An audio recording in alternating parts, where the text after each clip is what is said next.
the Twins have made multiple moves in consecutive days, which is honestly staggering, surprising. It's been such a slow offseason. We joked about it pretty much for the duration. We're going to start and go in order here. The Twins signed left-handed pitcher Danny Coulombe to a 1-year, $3 million deal on Monday.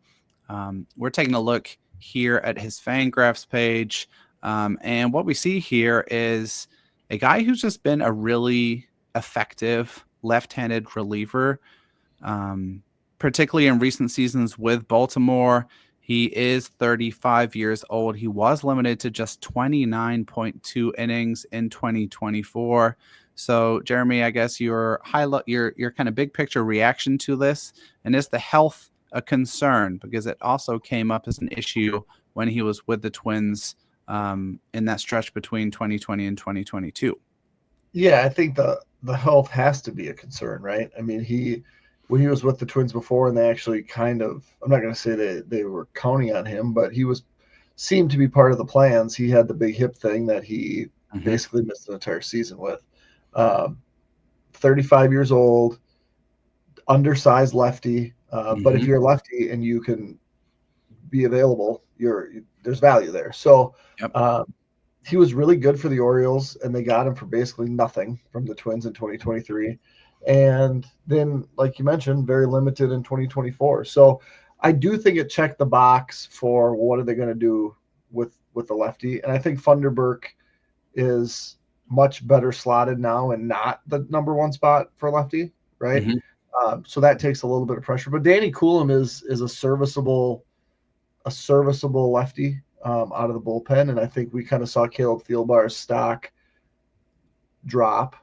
100%. And so adding Danny Coulombe there, and obviously, one thing that we haven't talked a ton about is with the rules changing, having that loogie doesn't exist, right? So he's going to be forced to face left-handed hitters and right-handed hitters, just like right-handed pitchers are going to be forced to face left-handed hitters.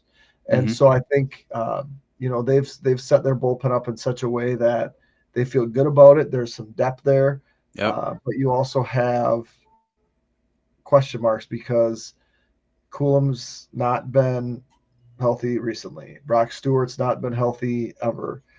Duran's velo dropped. There's just a lot of stuff that I think there's question marks. But if you add depth and you have the 11, 12, 13, 14 guys in your lined up, there's a good chance that you'll be able to make it through the year with a shot, right, to make it to the playoffs.